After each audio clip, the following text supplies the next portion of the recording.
आजचा विषय खरंच खूप गहन आहे आणि खूप विचार करायला लावणारा आहे. म्हणजे कल्पना करा, एका व्यक्तीने सांडलेल्या रक्ताने नेमकं काय विकत घेतलं? फक्त काही निवडक लोक, ज्यांना आपण चर्च म्हणतो ते, की संपूर्ण अवकाशकाळ म्हणजे सगळं काही, भूतकाळ, भविष्यकाळ हे संपूर्ण विश्व? आपल्या स्रोतांमध्ये ना, याच एका प्रश्नावर दोन पूर्णपणे भिन्न मतं मांडली आहेत आणि ती वरवरची नाहीत, दोन्ही मागे खूप खोल तर्क आहे. आज आपण या दोन्ही बाजूंना समजून घेणार आहोत. त्यांच्या तर्काचा धागा पकडून आपण शेवटपर्यंत जाणार आहोत आणि बघूया की हे स्रोत आपल्याला कुठे घेऊन जातात. चला तर मग सुरुवात करूया. बरं, तर पहिला दृष्टिकोन, हे मत अगदी स्पष्ट आहे.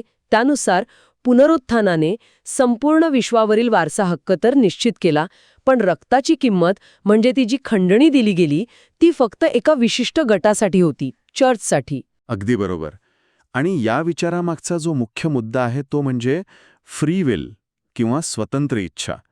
या मतानुसार पाप ही केवळ एक घटना नाही, तो एक नैतिक निर्णय आहे आणि तो निर्णय फक्त स्वतंत्र इच्छा असलेला जीवच घेऊ शकतो. अच्छा. म्हणजे बघा, दगड पाप करू शकत नाही किंवा एखादा ग्रह पाप करू शकत नाही. पाप करण्यासाठी निवड करण्याची क्षमता लागते. म्हणजे या तर्काप्रमाणे ज्या गोष्टीकडे निवड करण्याची क्षमताच नाहीये, ती पापासाठी जबाबदार असू शकत नाही, आणि जर ती जबाबदार नसेल तर तिच्यासाठी प्रायश्चित्ताची किंवा रक्ताने किंमत मोजण्याची गरजच नाही. बरोबर? अगदी बरोबर. म्हणूनच या मतानुसार प्रायश्चित्त फक्त अशाच जीवांचं होऊ शकतं ज्यांच्याकडे स्वतंत्र इच्छा आहे, म्हणजे माणसे. अवकाश काळाला म्हणजे या भौतिक विश्वाला स्वतंत्र इच्छा नाहीये, म्हणून त्याचं रक्ताने प्रायश्चित्त होऊ शकत नाही, त्याला विकत घेण्याची गरज नाही. पण मग इथे एक प्रश्न उभा राहतो. पापाचा परिणाम तर आपण संपूर्ण सृष्टीवर झालेला बघतो, म्हणजे नैसर्गिक आपत्ती, रोगराई, विनाश, या सगळ्याचं काय? जर फक्त माणसांना विकत घेतलं गेलं तर बाकीच्या सृष्टीला शुद्ध कसं केलं जाणार? यावर स्रोतांमध्ये काही म्हटलंय का? हो, आणि हा खूप महत्वाचा प्रश्न आहे. या दृष्टिकोनानुसार स्रोत दोन शब्दांमध्ये फरक करतात: नवीन बनवणे आणि खंडणी देऊन सोडवणे. नवीन बनवणे आणि खंडणी देऊन सोडवणे. हो, ज्या गोष्टी पाप करू शकत नाहीत, जसे की हे भौतिक विश्व, त्यांना रक्ताने विकत घेण्याची गरज नाही, त्यांना फक्त नवीन बनवता येतं. पण पापी आत्म्याला, म्हणजे स्वतंत्र इच्छा असलेल्या जीवाला, न्यायाच्या मागणीतून सोडवण्यासाठी रक्ताच्या खंडणीची गरज असते. अच्छा, म्हणजे जसं एखादं जुनं फर्निचर आपण दुरुस्त करून नवीन करतो, पण एखाद्या गुन्हेगाराला तुरुंगातून सोडवण्यासाठी जामीन भरावा लागतो, तसा काहीसा हा फरक आहे. फर्निचरला जामिनाची गरज नाही. उत्तम उदाहरण आहे हे. या मतानुसार जर स्वतंत्र इच्छा असलेल्या सर्व जीवांना परिपूर्ण केलं गेलं, त्यांच्यातून पापाचा डाग काढला, तर संपूर्ण सृष्टीतील पापाची समस्या आपोआप सुटते.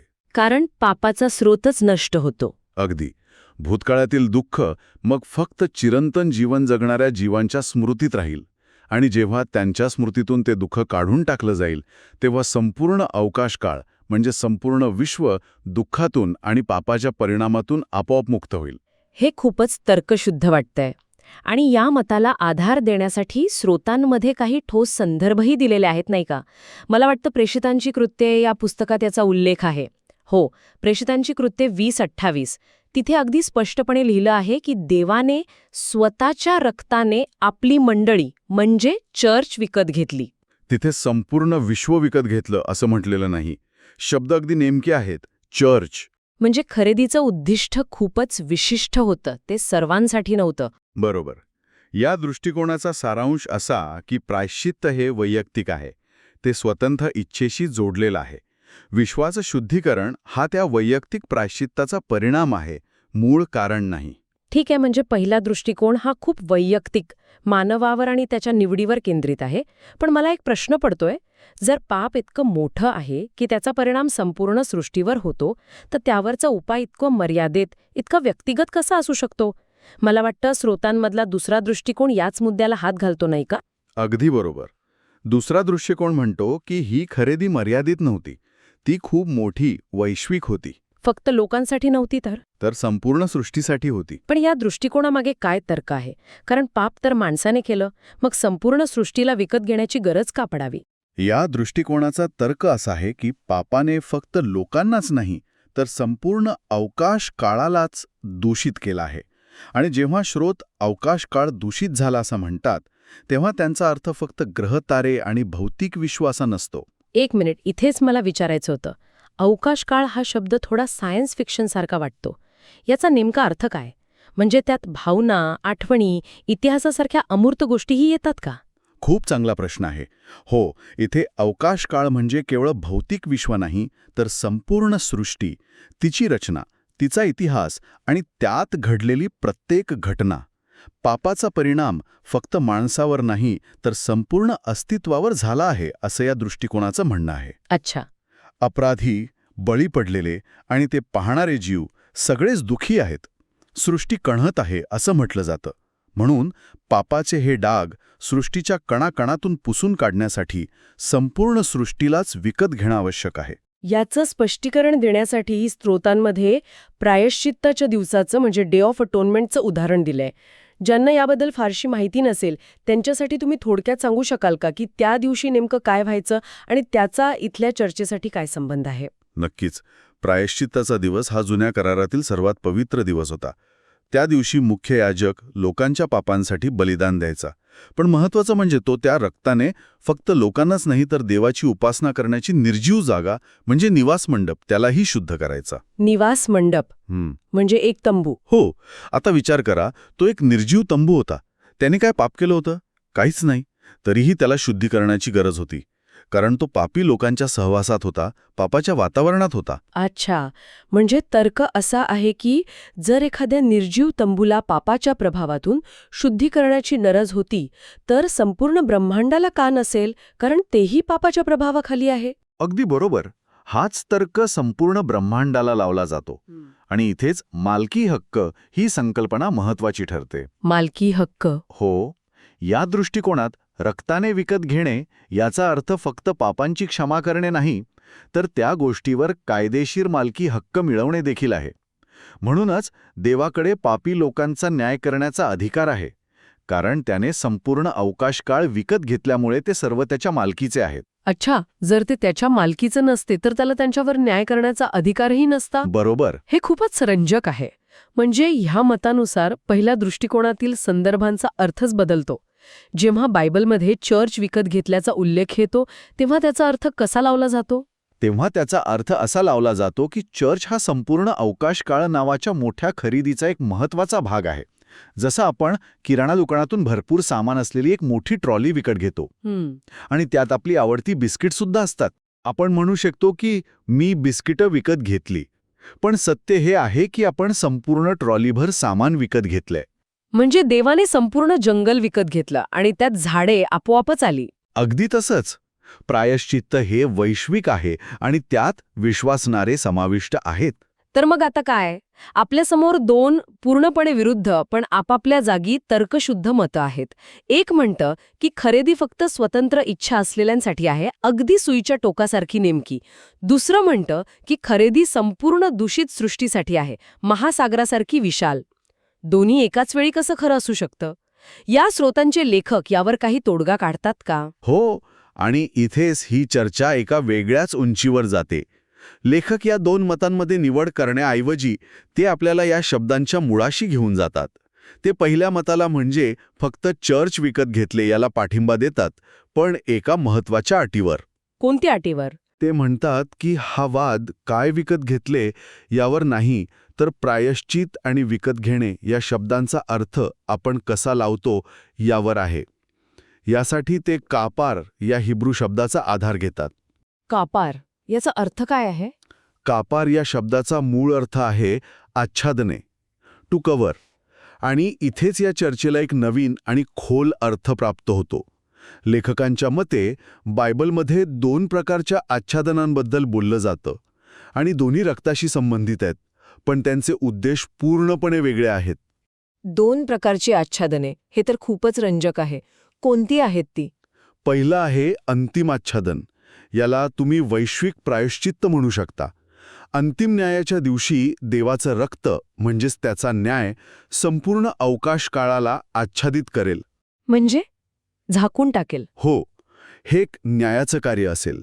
देवाच्या क्रोधाला जे सहन करू शकणार नाही ते सर्व नष्ट होईल.